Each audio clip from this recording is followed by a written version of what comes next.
Bienvenue dans cette nouvelle vidéo de la série 10 minutes théologiques. Elle a pour titre « Jésus est mort et ressuscité pour des pécheurs qui lui font confiance et marchent en lui ». Une des affirmations centrales de la Bible est que Jésus-Christ est mort et qu'il est ressuscité. Le Nouveau Testament dit encore que Christ est mort pour nous ou qu'il est mort pour nos péchés. Que veut dire cela ? Quelle est la logique de la croix et quelles en sont les conséquences pour nous? La mort et la résurrection de Jésus de Nazareth nous conduisent au cœur de la foi chrétienne. Elles représentent la victoire de Dieu sur la mort, sur les pouvoirs spirituels et sur le péché. Lorsqu'Adam et Ève ont écouté la voix du tentateur dans le jardin d'Éden et se sont révoltés contre le commandement divin en Genèse 3, la communion avec Dieu a été rompue. Dieu est saint. Il ne peut pas laisser l'homme pécheur vivre en sa présence. C'est pourquoi Adam et sa femme ont été renvoyés du jardin, du lieu de la présence de Dieu, du lieu de la vie en communion avec lui. Et en sortant du jardin, ils sont entrés dans le domaine de la mort. L'homme est désormais pécheur. Il porte les séquelles du péché comme une marque indélébile. De plus, dès que Dieu n'est plus au centre de l'existence de l'homme, l'homme est profondément désaxé. Il devient égocentrique. Il vit pour lui-même et plus pour Dieu. La Bible parle souvent de la colère de Dieu, mais il ne faut pas se représenter cette colère comme la colère humaine. Dieu ne s'emporte pas comme quand nous on s'emporte vis-à-vis de nos enfants, par exemple, dans un accès de colère. Parler de la colère divine, c'est plutôt parler du choc violent qui se produit lorsque la sainteté parfaite de Dieu entre en contact avec ce qui lui est contraire. Un peu comme l'éclaboussure qui se produit lorsqu'on verse de l'eau froide sur une plaque électrique chauffée à bloc. Le résultat est immédiat, il est impressionnant, et il est potentiellement destructeur. D'ailleurs, plus la chaleur de la plaque est intense, plus l'explosion est violente. Ça donne une petite idée du problème du péché humain face à la sainteté de Dieu. Par nature, la sainteté divine ne peut pas tolérer ce qui lui est contraire. Pour que l'homme puisse être rétabli dans la communion avec son Créateur, il faudra donc que la colère de Dieu se détourne de lui. Il faut que cette tare qu'est le péché soit effacée. C'est toute la question du pardon de Dieu. Mais les effets du péché ne se limitent pas à la question du pardon. En posant son existence sur un autre centre que Dieu, l'homme devient profondément déséquilibré et ce déséquilibre touche à l'ensemble de sa vie, ses motivations, ses pensées, et même sa volonté. Le péché est comme une maladie qui nous laisse handicapés et il affecte notre corps comme aussi notre esprit. Je connais plusieurs personnes qui, suite à une maladie comme le Covid, donnaient l'impression d'avoir perdu la tête. Pendant plusieurs semaines, même après que la maladie les ait quittés, il y a eu des conséquences sur le mental. Dans un cas extrême, une personne hallucinait et imaginer des choses qui ne s'étaient jamais arrivées. Là encore, il en est de même du péché.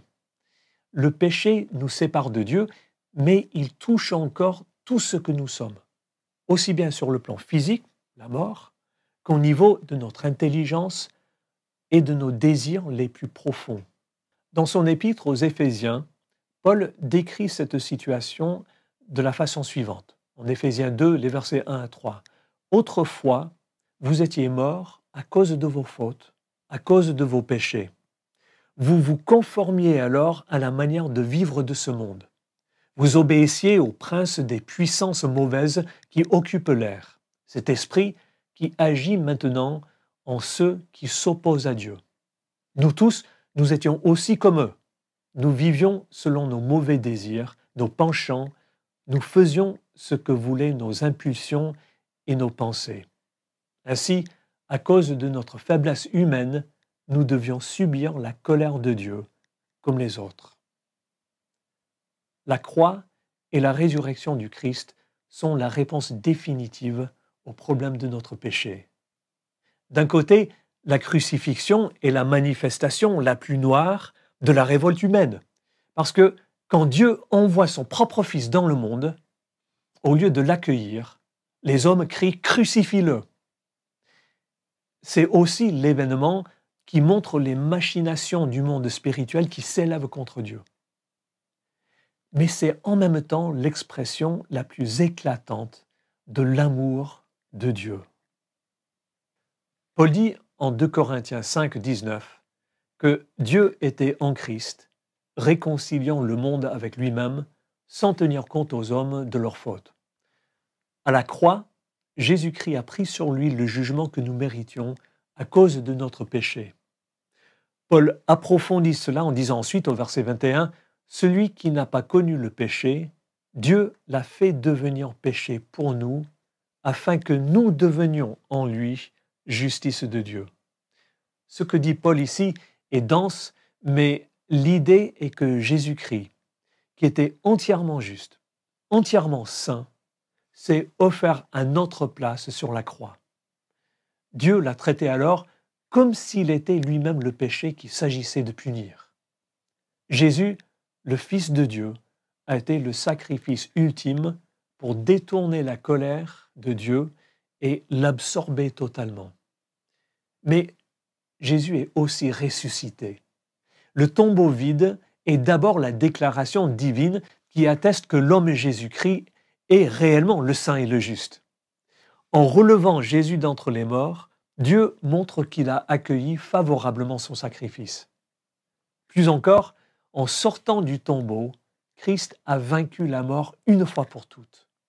Il est entré dans l'immortalité et l'incorruptibilité, et Dieu l'a établi Seigneur de toutes choses. Du coup, ceux qui lui appartiennent par la foi accèdent à sa victoire, à sa justice et à sa vie.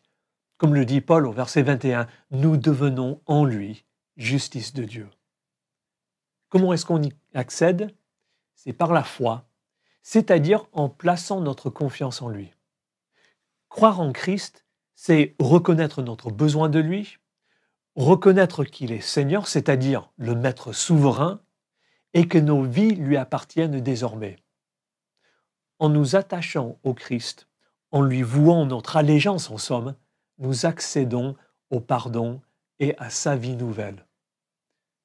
La croix et le tombeau vide règlent le problème de notre péché et de la colère de Dieu pour tous ceux qui appartiennent au Christ par la foi. Mais qu'en est-il de la force du péché en nous? Eh bien, un des miracles de l'Évangile est que la croix et le tombeau vide n'effacent pas seulement la dette que nous avions envers Dieu. Par la puissance de l'Esprit, le Christ commence aussi à nous recréer à son image. L'apôtre Pierre dit, en 1 Pierre 1, verset 3, que Dieu nous a régénérés par la résurrection de Jésus-Christ d'entre les morts pour une espérance vivante. La puissance de résurrection de Jésus touche nos vies et grâce à l'œuvre de l'Esprit, elle commence à nous guérir de cette maladie qu'est le péché et à nous transformer de l'intérieur. Elle commence à agir sur nos désirs, nos attitudes et notre volonté. Il faut dire que ça, c'est l'œuvre de toute une vie. Nous n'y arriverons jamais totalement dans ce monde.